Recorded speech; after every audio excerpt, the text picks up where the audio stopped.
그리스도시요 살아계신 하나님의 아들이십니다. 우리가 이 믿음 위에 주님을 예배합니다.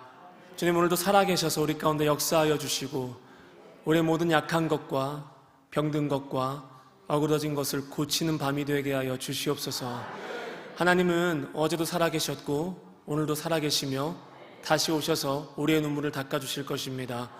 주님, 주님이 이 교회의 왕이십니다. 홀로 영광 받으소서. 예수님의 이름으로 기도드립니다. 아멘. 아멘. 오늘 주님이 우리에게 주신 말씀은 마태복음 17장 14절부터 20절입니다. 마태복음 17장 14절부터 20절입니다. 제가 가진 성경책 신약 29페이지입니다. 마태복음 17장 14절부터 20절까지입니다. 한 절씩 교독하시고 마지막 절은 합독하시겠습니다. 그들이 무리에게 이르매 한 사람이 예수께 와서 꿇어 엎드려 이르되 주여, 내 아들을 불쌍히 여기소서. 그가 간질로 심히 고생하여 자주 불에도 넘어지며 물에도 넘어지는지라. 내가 주의 제자들에게 데리고 왔으나 능히 고치지 못하더이다. 예수께서 대답하여 이르시되 믿음이 없고 패역한 세대여, 내가 얼마나 너희와 함께 있으며 얼마나 너희에게 참으리요. 그를 이리로 데려오라 하시니라.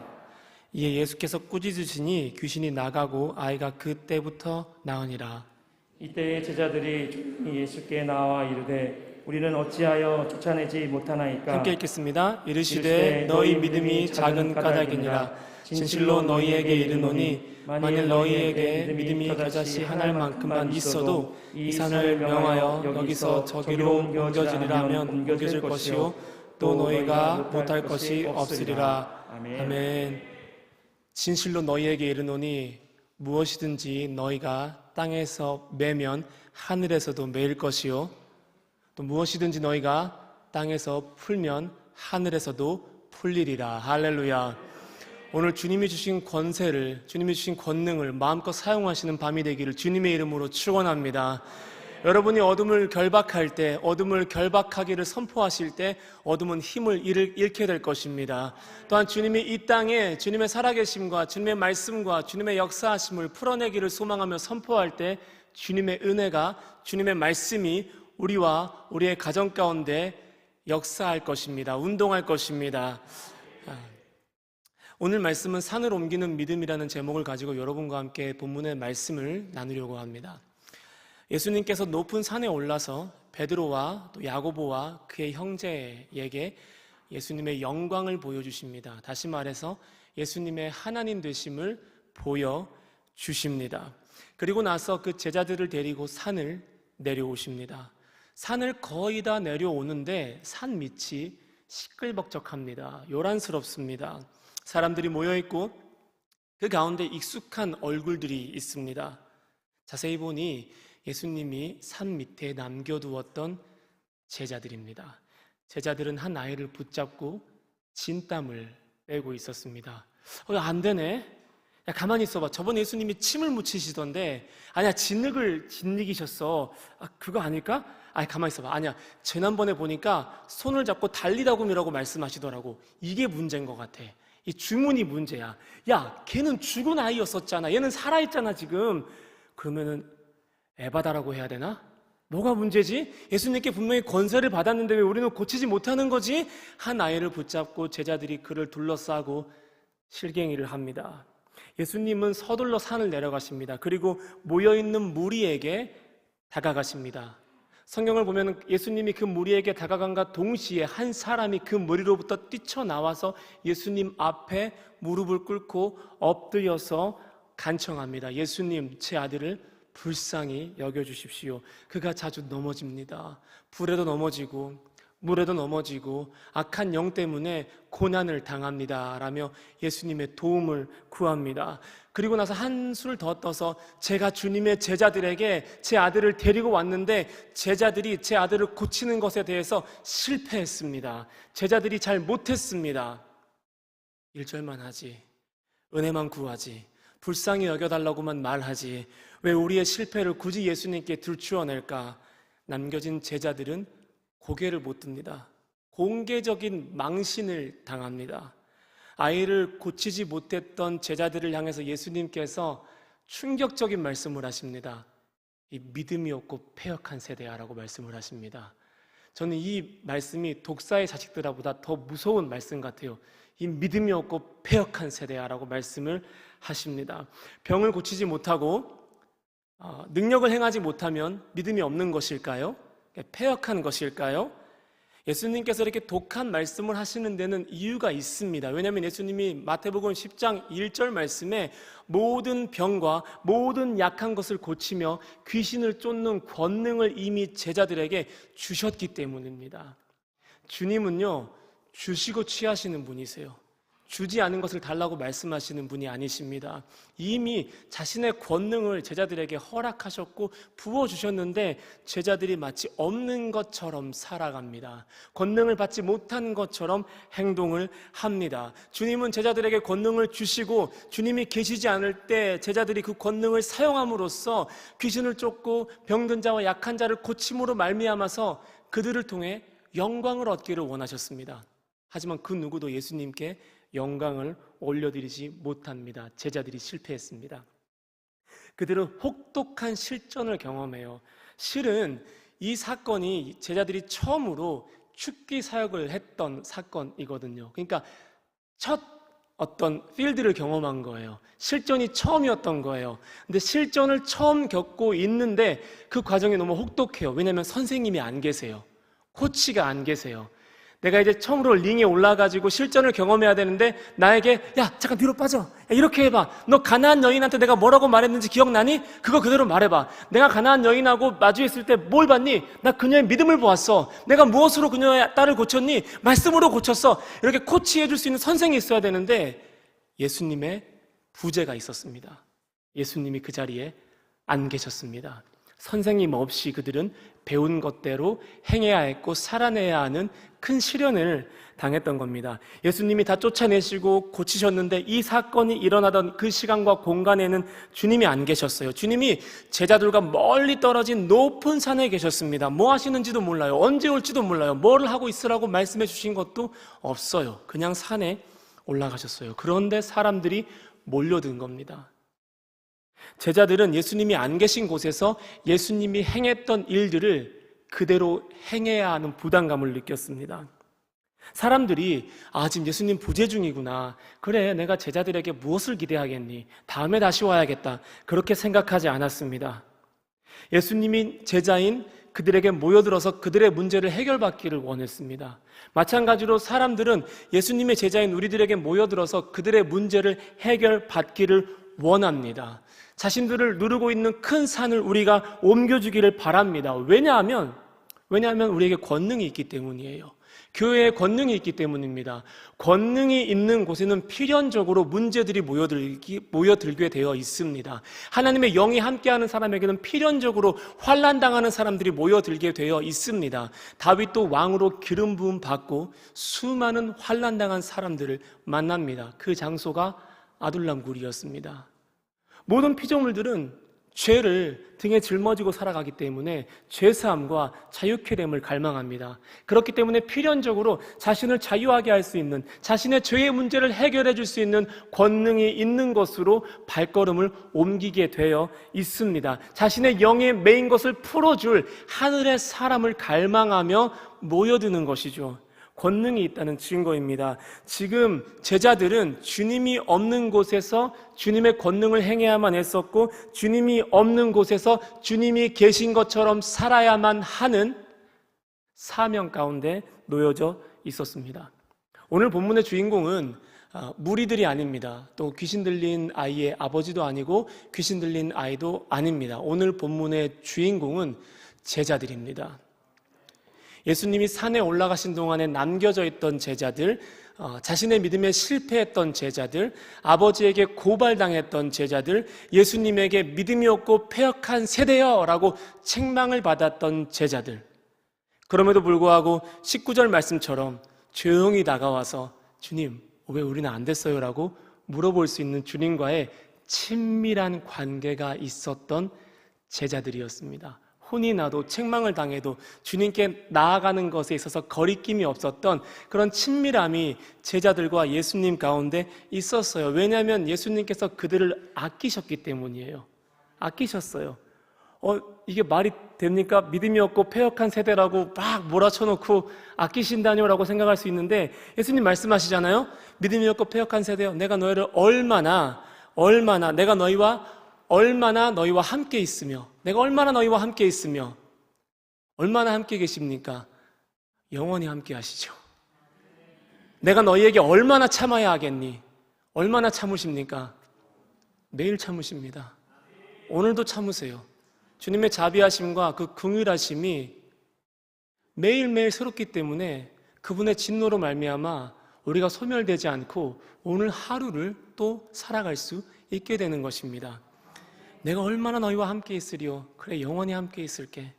얼마나 너희에게 참으리요? 그래, 내가 끝까지 참아볼게.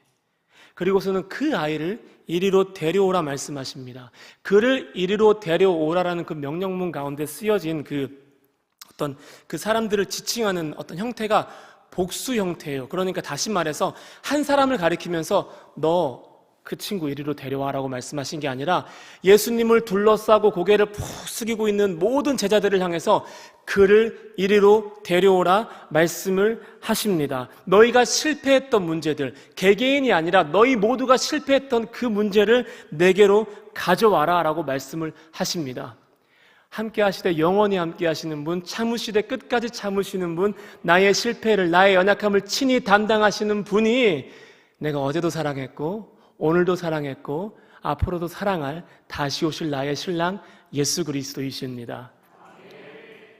자, 본문 16장, 이 본문이 있던 그 앞의 장 16장 21절 이하 28절에서 본문의 앞에 있던 16장 21절 이하 28절에서 예수님은 처음으로 자신의 죽으심과 부활하심을 제자들에게 말씀하십니다. 처음이에요.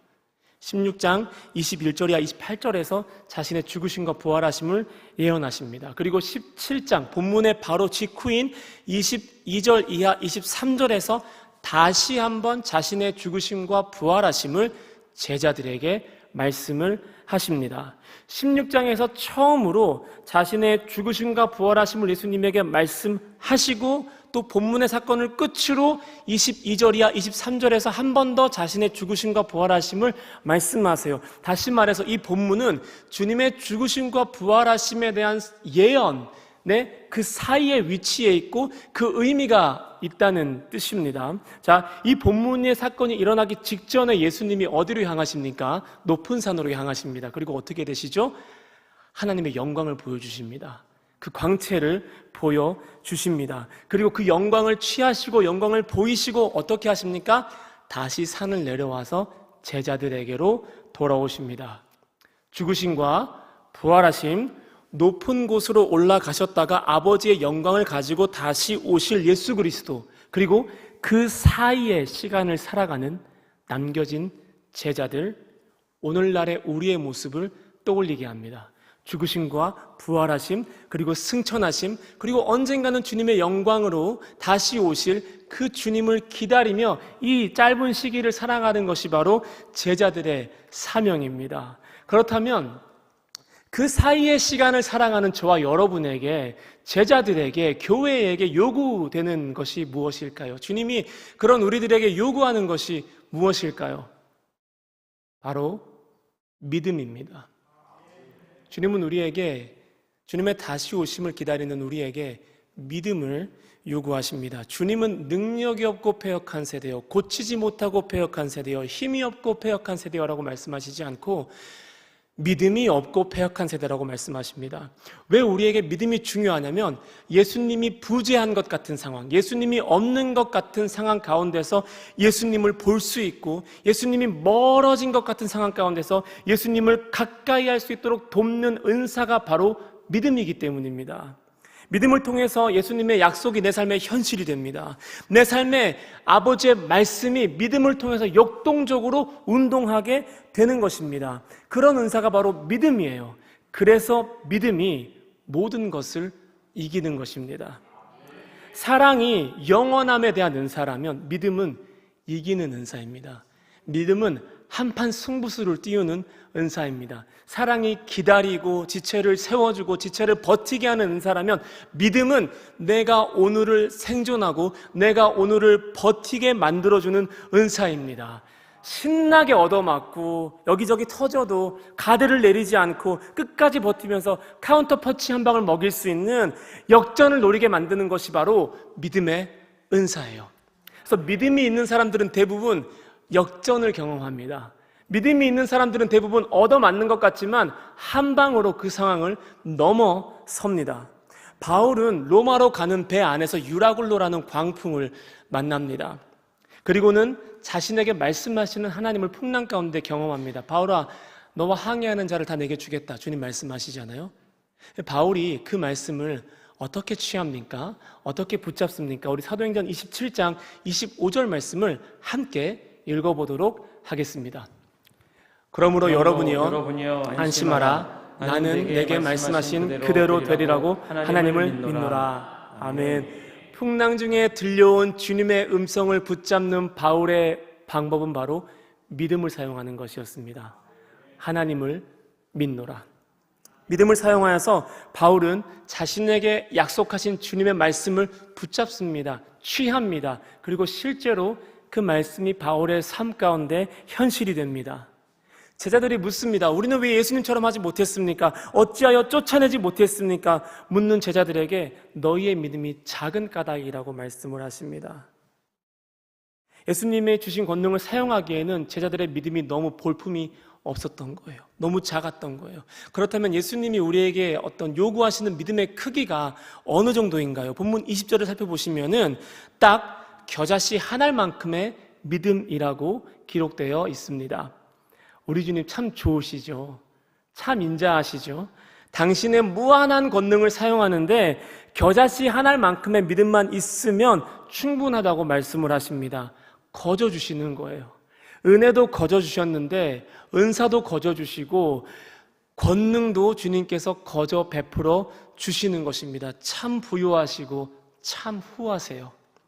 믿음만한 가성비가 없습니다.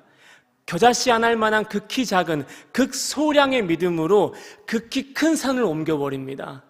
보이지도 않을 만큼의 극히 작은 믿음으로 내 눈앞에 켠켠이 쌓여있는 고난을, 불가능을 모두 돌파하게 만들어줍니다. 마태복음은 믿음에 대해서 이야기할 때 크다와 작다라는 표현을 사용하여서 믿음의 깊이를 정의합니다. 많다, 적다, 길다, 짧다라는 표현을 사용하지 않고 꾸준히 일관되게 크다, 작다, 크다, 작다를 가지고 믿음을 비교합니다. 왜 예수님께서 믿음을 크기에 비유하셨을까요? 왜냐하면 크기라는 것은 객관적이지 않기 때문이에요. 항상 비교 대상에 따라서 흔들립니다. 주관적이에요. 경험을 의지하고 어떤 거리감에 의해서 좌우됩니다. 관계에 의해서 크기라는 것은 좌우가 됩니다. 여러분 앞에 아무리 저 멀리 큰 산이 있다 하더라도 여러분 앞에 나무가 더 크게 느껴지는 순간이 이와 같습니다. 사람은 자신이 좋아하는 것을 가까이 둡니다. 가까이 있는 것을 크게 봅니다. 자신이 믿는 바를 가까이 둡니다. 우리에겐 그런 연약함이 있습니다. 또 더 나아가서 자기가 경험한 삶의 내용을 하나님보다 크게 보려고 합니다. 자신이 경험한 삶의 내용으로 하나님을 해석하려고 합니다. 믿음 위에 내 삶을 올려놓고 해석을 해야 되는데 경험 위에다가 믿음을 올려놓고 말씀을 올려놓고 하나님 뜻을 살피는 거예요. 왜냐하면 내 믿음은 겨자씨만 하고 나는 메뚜기 같고 나를 둘러싼 사람들, 지금 내게 쏟아지는 사건들은 안악 자손처럼 거대하거든요. 그러니까 자꾸 믿음 붙들기를 포기하고 환경에 휩쓸려가요. 환경이 사람을 만든다고 생각해요. 자리가 사람을 만든다고 생각해요. 내 환경이 좋지 않아서 지금 내 자리가, 내 포지션이 내가 역량을 발휘하기에 충분하지 않아서 내가 지금 이렇게 주저앉아 있어라고 생각하는데요. 저는 그렇게 생각하지 않습니다. 다윗이 환경을 따라 살았습니까?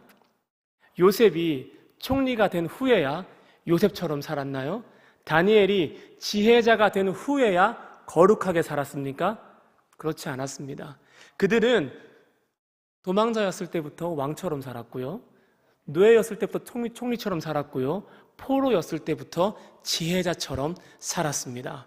하나님이 자신에게 주신 믿음을 가지고 환경에 휩쓸리지 않고 환경을 다스렸어요. 환경을 주도했어요. 자신을 둘러싼 환경과 어떤 영적인 전쟁에 대한 주도권을 그들은 잃지 않았습니다. 그리고 그들이 환경을 돌파하고 새로운 룰을, 새로운 규칙을 만드는 사람들이 되어져 갑니다.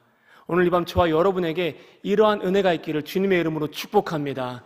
내 환경을 다시 리셋하는 사람, 내 환경을 개척해 나가는 사람, 나로 말미암아서 새로운 규칙이, 새로운 흐름이 생기는 사람이 되시기를 주님의 이름으로 축복합니다. 이 고난을 당할 때, 고난이 내게 올 때 실은 믿음이 가장 작아지거든요. 믿음이 제일 많은 공격을 당하는 순간이 바로 고난 당할 때입니다. 근데 여러분, 고난을 빨리 통과하려고 하지 마시고 지름길을 사용하려고 하지 마시고 그냥 넘어질 때 넘어지시고 울 때 우시고 소리칠 때 소리치면서 버티면서 내게 허락하신 시간을 살아내는 은혜가 있기를 주님의 이름으로 소망합니다. 부르짖으세요. 고난 가운데 있을 때는 소리치세요. 하나님께 서운한 마음이 있으면 그거 털어놓으십시오.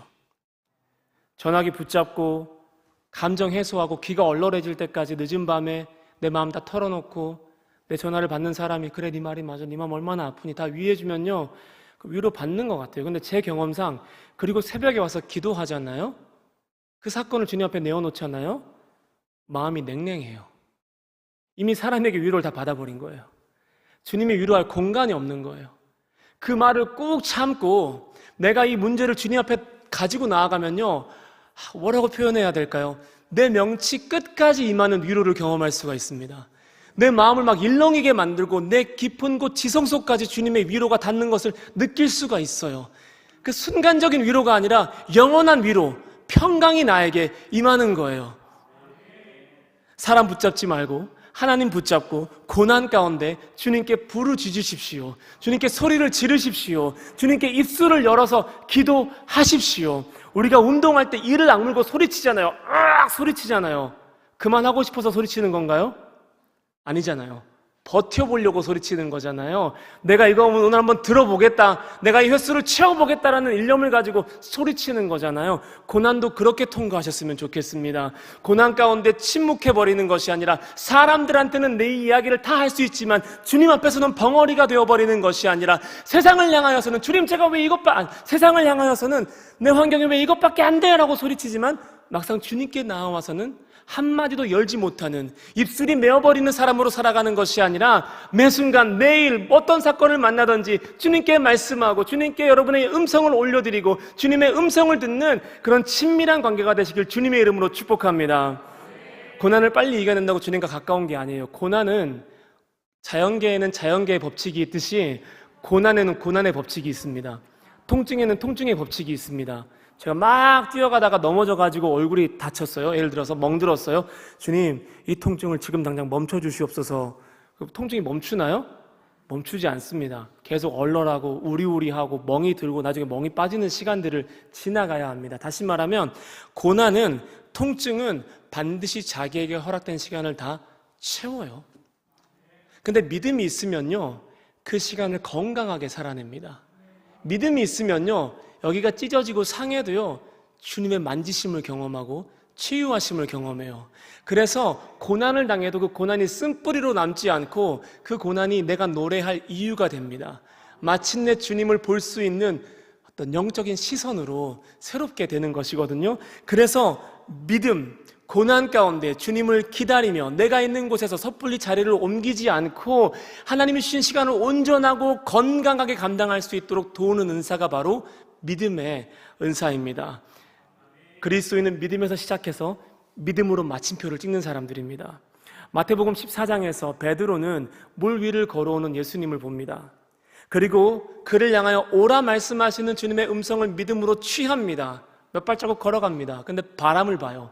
바람을 보고 그는 무서워서 바다에 빠져가기 시작합니다. 상식적으로 바람을 볼 수가 없잖아요. 근데 베드로가 바람을 봐요.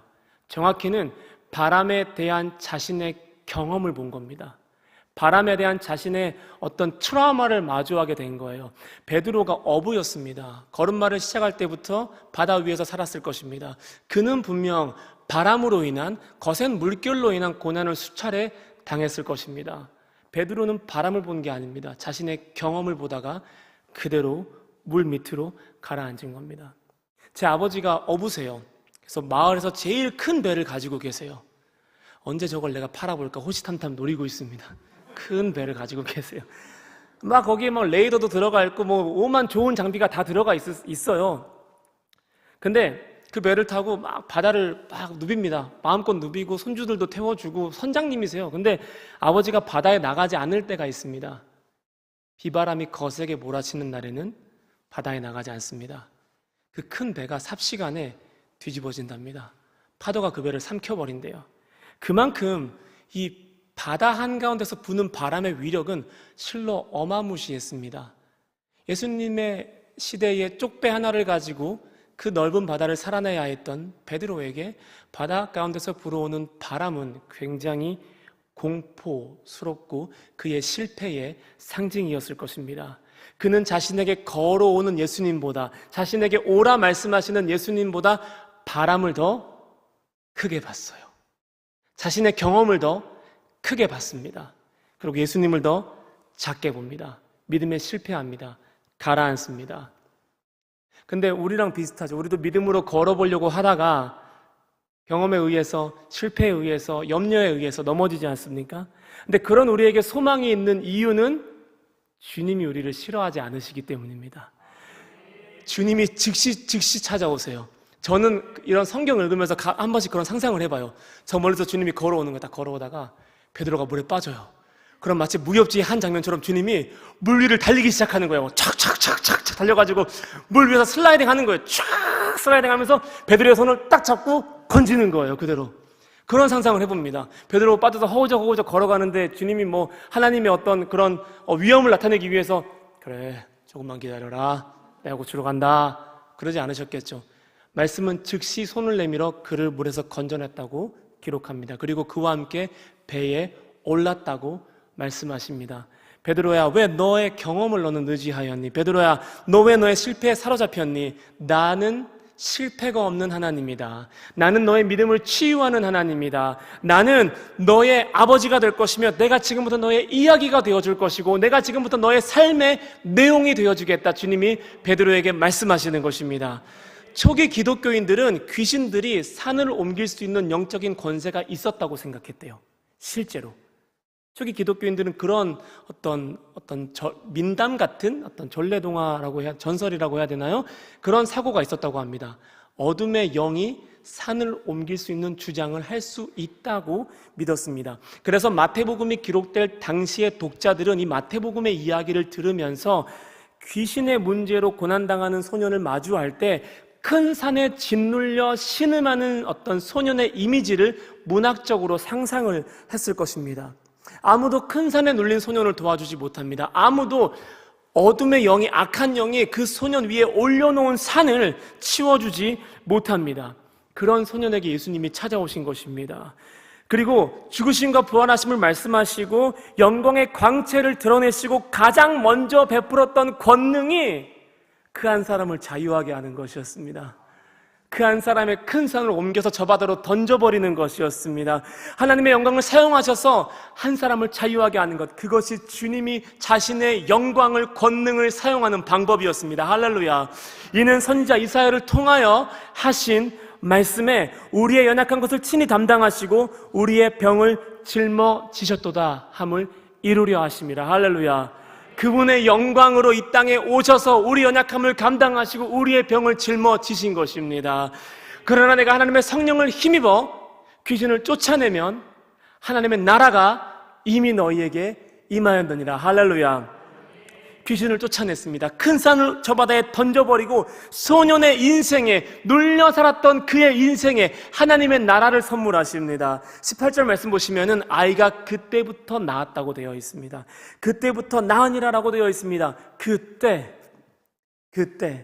소년은 이제 귀신의 때를 지나서, 어둠의 때를 지나서 예수님의 때를 살아가게 됩니다. 하나님의 나라를 살아갑니다. 믿음은 우리로 하여금 나의 때가 아닌, 어둠의 때가 아닌 하나님의 때, 하나님의 시간을 살아가게 만들어줍니다. 나라는 우리를 지배했던 그 나라를 바꾸어 버려요. 어둠의 나라에서 그의 아들의 사랑의 나라로 옮겨주십니다. 나를 움직였던 시간의 축을 흔들어 버리십니다. 어떤 세상의 시간에서 하나님의 때, 하나님의 시간으로 바꾸어 버립니다. 그것이 예수님이 믿음을 사용하시는 방법이었습니다.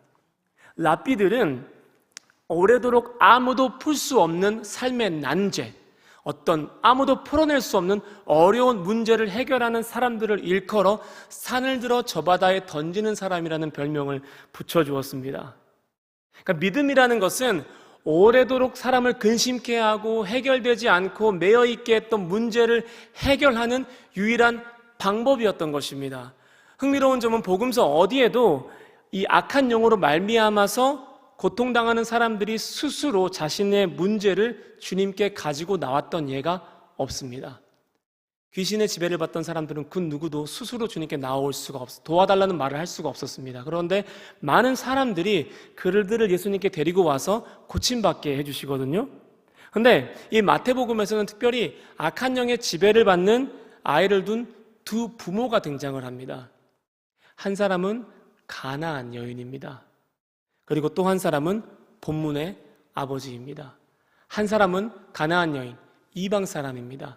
한 사람은 본문의 아버지, 유대인입니다. 둘 다 똑같은 제목으로 주님께 말씀합니다. 주님, 저를 불쌍히 여겨주세요. 주님, 제 아이를 불쌍히 여겨주세요. 주님의 자비가 우리에게 필요합니다. 고백합니다. 아이의 아버지와 이 가나안 여인의 특징 중에 하나는 예수님을 한 번에 알아봐요. 예수님이 제자들에게 둘러싸여 있잖아요. 혹시 예수님? 예수님? 이러지 않아요. 단번에 예수님께 나아갑니다. 단번에 자신의 소원을, 간구를 아뢰입니다. 예수님과 일면식이 있었을까요? 그렇게 생각하지 않습니다. 예수님을 처음 봤습니다. 그런데 한 번에 예수님을 알아봅니다. 왜냐하면 그들에게 상한 마음이 있었기 때문입니다. 상한 마음이라는 것은 오래도록 해결되지 않아서 상처 입고 깨어진 마음을 의미합니다. 다시 말하면 자신의 결핍을 오래도록 해결하지 못해서 이것을 해결해줄 권능을 찾아 헤매는 마음이 바로 상한 마음입니다. 이 두 부모에게는 상한 마음이 있었습니다. 그래서 예수님을 한 번에 알아봅니다. 자신에게 찾아온 예수님을 놓치지 않습니다. 자신에게 답이 없음을 인정하고 자신의 난제를 풀어줄, 자신의 산을 옮겨줄 예수님을 만나고 그분 앞에 엎드립니다. 주님은 당신의 권능을 이 상한 마음을 소유한 사람들, 주님께 나와서 불쌍히 여겨달라고 간청하는 사람들을 위하여 아낌없이 사용하십니다. 다 쏟아내십니다. 할렐루야. 하나님은 저와 여러분을 인생의 난제를 해결하는 믿음의 소유자로 부르셨습니다. 믿으십니까? 본문을 묵상하면서 저는 제 어머니의 기도 제목에 깊이 감사하는 마음을 갖게 됐습니다. 늦지막히 신앙생활을 시작하신 어머니가 저를 위하여 주님께 처음 드렸던 기도 제목은 큰 믿음의 사람이 되게 해주세요였어요. 한 8, 9년 전에 예수님 영접하시고 나서 처음으로 했던 기도가 큰 믿음의 사람이 되게 해주세요였습니다. 그때는 어머니가 절 위해서 기도해 주신다는 사실만으로 감격을 해서 다른 기도 제목을 요청할 생각이 전혀 없었습니다. 근데 나중에 좀 몇 년 지나고 나니까 좀 그 제목이 시시하게 느껴지는 거예요. 좀 큰 믿음은 좀 교회에서 그렇게 쓸 데가 없는 것 같은데라는 생각을, 목회자임에도 불구하고 믿음을 어디다 사용하지? 차라리 좀 우리 어머니가 좀 큰 목회를 하게 해달라고 기도를 하시던지, 큰 은사를 달라고 기도를 하시던지, 그도 아니면 큰 집을 달라고 기도를 하시던지, 아무리 생각해도 제가 교회 안에서 믿음을 어떻게 사용해야 할지를 모르겠는 거예요. 믿음을 뒀다가 어디에 써야 할지 모르겠는 거예요. 다 믿음 좋아 보이니까요. 다 믿음으로 사는 것 같으니까요. 참 개성 없는 기도 제목이다, 그런 생각을 했습니다. 그런데 시간이 흐를수록 어머니의 기도의 제목이 성령님의 인도하심이었다는 것을 제가 느끼고 있습니다. 지금도 큰 믿음의 사람이 되게 해달라고 기도하거든요. 여러분, 마지막 때를 살기 위한 가장 큰 은사가 믿음이에요. 예수님이 다시 오실 때까지 버틸 수 있게 해주는 은사가 믿음이에요. 그 능력을 마음껏 사용하면서 살게 해주는 은사가 믿음이에요. 내게 찾아온 어그러진 사람, 연약한 사람, 병든 사람, 큰 산을 짊어진 사람들을 자유하게 하고 고치게 하고 풀어주는 은사가 바로 믿음이에요. 지금 저를 버티게 하는 것이 믿음입니다. 저와 다음 세대를 짓누르고 있는 결코 움직이지 않을 것 같은 큰 산을 옮길 수 있도록 주님께 간구하게 만들고 제게 맡겨진 영혼들의 영적 토양을 기경하여서 그 위에 하나님의 나라를 세우도록 저를 재촉하는 것이 바로 믿음의 은사입니다.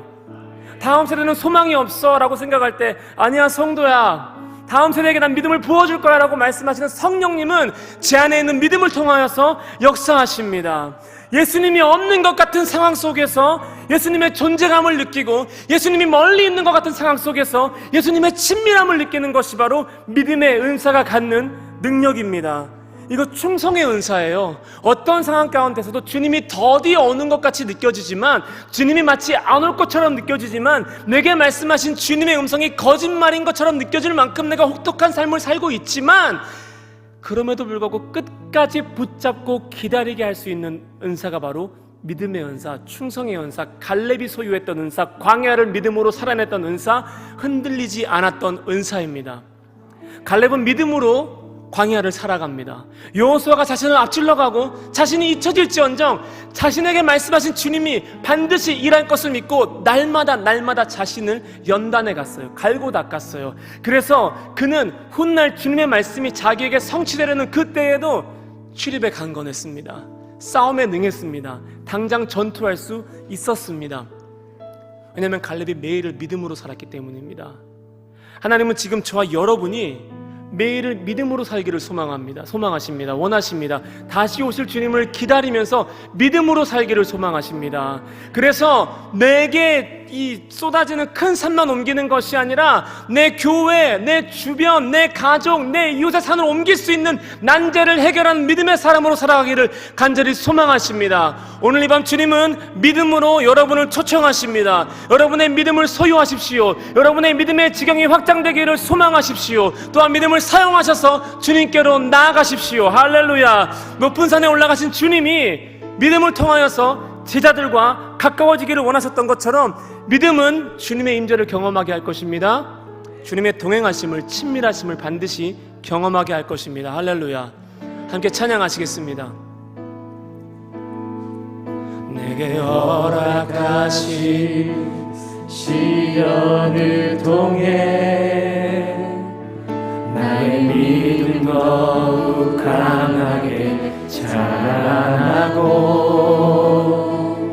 험한 삶과 골짜기 지나는 동안 주께 더 가까이 나를 이끄시네. 내가 겪는 시험이 어렵고 힘겨워도 내 주님보다 크지 않네. 여러분 선포합시다.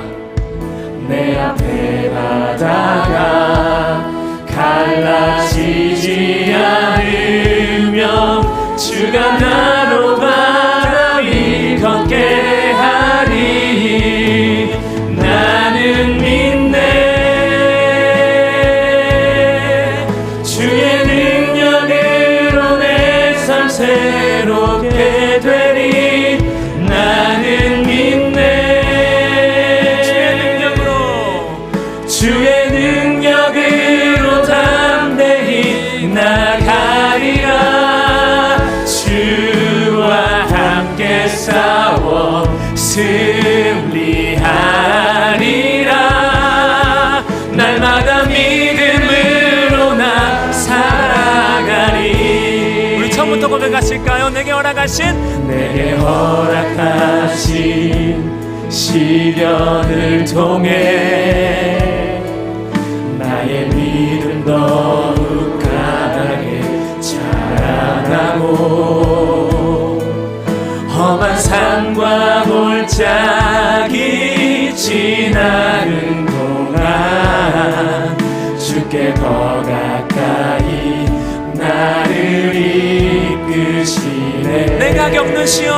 내가 겪는 시험이 어렵고 힘겨워도 내 주님보다 크지 않네. 내 앞에 바다가 갈라지지 않을 선포합시다. 주가 나로 바다 위 걷게 하리. 나는 믿네. 주의 능력으로 내 삶 새롭게 되리. 나는 믿네. 주의 능력으로 담대히 나가리라. 주와 함께 싸워 승리하리라. 날마다 믿음으로 나. 우리 한 번 더 우리의 믿음을 선포합시다. 나는 믿네. 나는 믿네. 주의 능력으로 내 삶 우리의 삶은 새로워질 것입니다. 나는 믿네. 주의 능력으로 담대히 나가. 주와 함께 싸웁시다. 주와 함께 싸워 승리하리라. 날마다 믿음으로. 우리 한 번 더 전심으로 주 앞에 고백합시다. 나는 믿네. 나는 믿네. 주의 능력으로 내 삶 새로워질지어다. 나는 믿네. 주의 능력으로 담대히 나가리라. 주와 함께 싸워 승리하리라. 날마다 믿음으로 나 살아. 예수 산을 옮기시는 할렐루야. 예수 산을 옮기시는 내 주는 능력의 주. 그는 구원의 주. 영원한 구원의 창조자. 사망을 이기시고 예수 부활했네. 예수 산을 옮기시. 모든 산은 저 바다로 던져질지어다. 능력의 주. 그는 구원의 주. 영원한 구원의 창조자. 선포합시다. 사망을 이기시고 예수 부활의 비추소서. 비추소서. 주님의 빛을 찬양해. 다시 사신 왕의 영광 선포합시다. 예수 비추소서. 주님의 빛을 찬양해. 다시 사신 왕의 영광. 우리 한 번 더 선포합시다. 비추소서 주님의 빛을. 비추소서. 주님의 빛을 찬양해. 다시 사신 왕의 영광. 선포할까요? 예수 비추소서. 주님의 빛을 찬양해. 다시 사신 왕의 영광을. 예수 사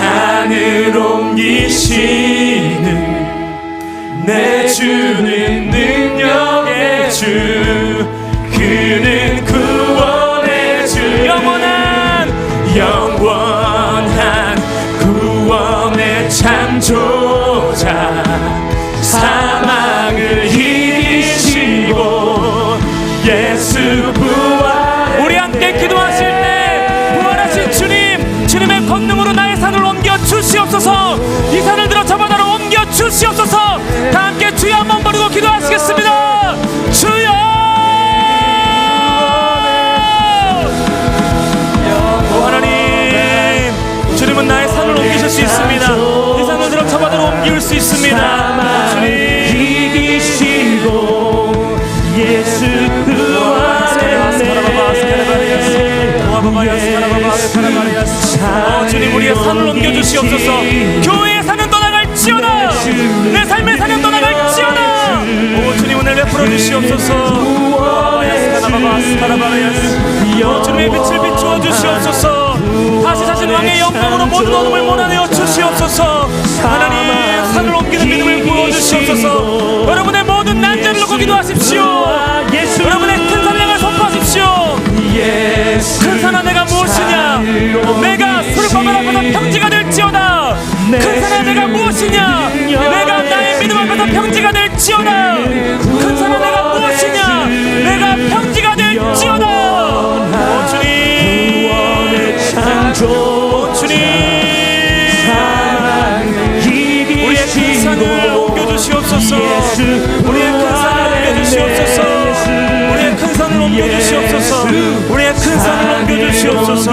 하나님 나의 난제를 해결하여 주시옵소서. 이 가정의 큰 산을 해결하여 주시옵소서. 이 가정의 믿음의 문제를 해결하여 주시옵소서. 나에게 큰 믿음을 주시옵소서. 산을 옮길 만한 믿음을 주시옵소서. 산을 옮길 만한 믿음을 주시옵소서. 오늘을 버티는 믿음을 주시옵소서. 주님과 동행하는 믿음을 주시옵소서. 오 주님 오 주님 예수 산을 옮기시는 내 주는 능력의 주 구원의 주 영원한 구원의 능력이 임할지어다. 모든 성도들에게 구원의 능력이 임할지어다. 모든 교회 가운데 사랑을 여기고 부활하신 그리스도의 능력을 경험될지어다. 임재하여 주시옵소서.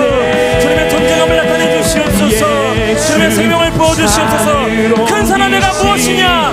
내가 평지가 될지어다. 큰 산아 내가 무엇이냐. 내가 평지가 될지어다. 하나님 믿음을 부어주시옵소서. 하나님 아버지 구원의 능력을 부어주시옵소서. 창조의 능력을 부어주시옵소서. 큰 산은 떠나갈지어다. 우리의 삶의 큰 산을 옮겨주시옵소서. 우리의 큰 산을 옮겨주시옵소서. 하나님 우리의 영적인 시선을 열어주시고 경험의 습에 당하지 않게 하여 주시고 믿음을 따라 전하는 사람들이 되게 하여 주시옵소서. 믿음이 모든 것을 이깁니다. 믿음이 모든 것을 이깁니다. 믿음이 모든 것을 이깁니다. 믿음이 모든 것을 이깁니다. 믿음이 모든 것을 이깁니다. 믿음이 모든 것을 이깁니다. 믿음이 모든 것을 이깁니다. 우리 주님 임재하여 주시옵소서. 모든 이들 필요해. 오 주님 난 주 사랑 자비 베푸소. 우리 함께 고백합시다. 모든 일을 필요해. 모든 이들 필요해. 구세주의 온유한 열방의 소망. 한 번 더 고백합시다. 모든 이들 필요해. 할렐루야.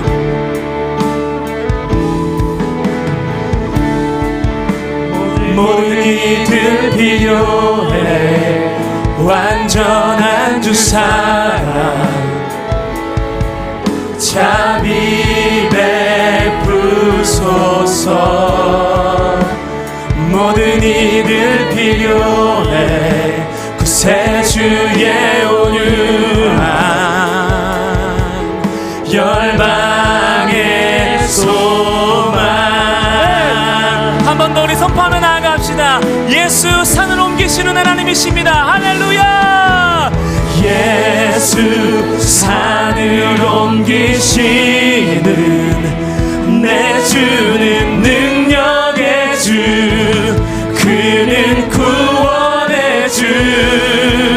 영원한 구원의 창조자.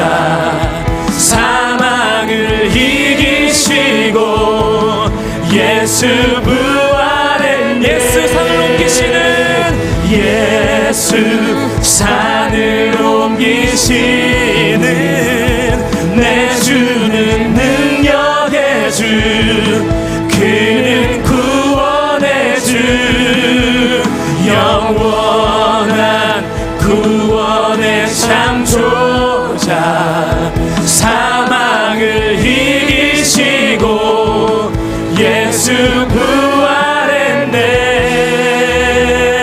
부활했네. 우리 한 번 더 기도하실 때 여러분들에게 교사들을 위한 기도의 제목을 나누도록 하겠습니다. 내일 이 자리에서 교사들을 위한 영성훈련이 있습니다. 교사들을 위한 교육이 있습니다. 다음 세대의 교사들에게 주님 성령을 부어 주시옵소서. 아멘. 다음 세대의 입술의 결박을 풀어낼 기도의 사람들로 우리의 교사들을 세워 주시옵소서. 아멘. 상황 가운데 어려움을 겪는 교사들이 있습니까? 낙심한 교사들이 있습니까? 오늘 이 밤 모두 회복되게 하여 주시옵소서. 아멘. 내일 있을 교사대학과 그리고 모든 각 교육부서의 교사들을 위해서 주여 한번 부르고 기도하시겠습니다. 주여,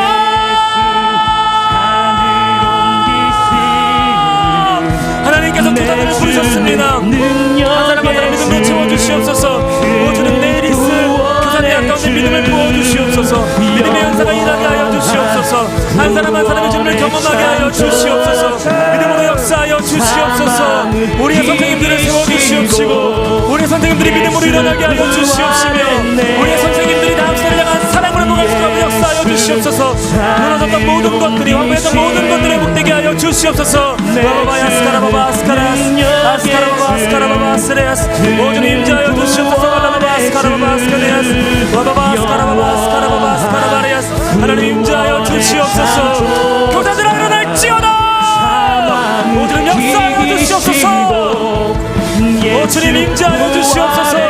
우리의 심령이 다음 세대를 바라보게 하여 주시옵시고 다음 세대를 향한 마음으로 회복되게 하여 주시옵시며 주님을 향한 소망으로 충만케 되게 하여 주시옵소서. 모든 사람 한 사람 한 사람에게 오늘 사랑하는 마음을 부어주시옵시고 주님을 간당하는 마음을 부어주시옵시고 주님과 동행하는 마음을 부어주시옵시고 주님의 소망으로 살아가는 마음을 부어주시옵소서. 주의 능력으로 살아가는 마음을 부어주시옵소서. 주님의 사랑으로 살아가는 마음을 부어주시옵소서.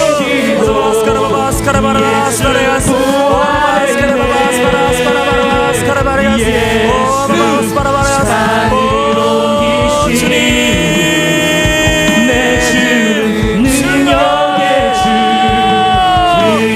주님의 임하여 주시옵소서. 주님의 불이 모든 교사들에게 임하게 하여 주시옵소서. 주님의 불이 모든 교사들에게 임하게 하여 주시옵소서. 주님의 불이 모든 교사들에게 임하게 하여 주시옵소서. 주님의 불이 모든 교사들에게 임하게 하여 주시옵소서. 주님의 불이 모든 교사들에게 임하게 하여 주시옵소서. 주님 임자하여 주시고 주님의 능력 가운데 임자하여 주시옵소서. 주님의 소망으로 채워주시옵소서. 주님 기름 부어주시옵소서. 아버지 역사하여 주시옵소서. 주님 채워주시옵소서. 주님이 나라를 열어주시옵소서. 나라를 열어주시옵소서. 하나님 역사하여 주시옵소서. 하나님 기름 부어주시고 모든 교사들의 회복되게 하여 주시옵소서. 모든 교사들의 회복되게 하여 주시옵소서.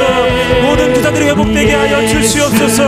모든 교사들이 회복되게 하여 주시옵소서. 주님 내 주는 능력의 주 그는 구원의 주 영원한 구원의 창조자 사망을 이기시고 예수 부활했네. 계속해서 기도하실 때 여러분 주일에 선포될 모든 말씀들을 위해 충고하시기를 소망합니다. 주일에 선포될 1부, 2부, 3부와 모든 교육부서와 모든 청년교회 가운데 선포될 주님의 말씀 가운데 하나님 불을 주시옵소서라고 다 함께 주의 불을 사모하시면서 뜨겁게 기도하신 뒤에 각자 기도하시고 돌아가시겠습니다. 주여 한번 부르고 기도하시겠습니다. 주여 예수 산을 옮기시는 내 주는 능력의 주 그는 구원의 주. 주의 말씀을 주십시오. 주의 말씀을 주십시오. 주의 말씀을 주십시오. 주의 말씀을 주십시오. 우리를 곤비치 않게 하며 우리를 주의 산으로 달려가게 하며 우리가 하루를 살아내며 영혼을 사모하게 하는 주의 말씀을 열어 주시옵소서. 모든 다음 세대와 모든 작년 세대와 모든 청년 교회들에게 모든 훈련 공동체들에게 주의 말씀이 임하기를 소망합니다. 주의 말씀이 임하기를 소망합니다. 하늘의 문을 여시고 주의 말씀을 부어 주시옵소서. 주여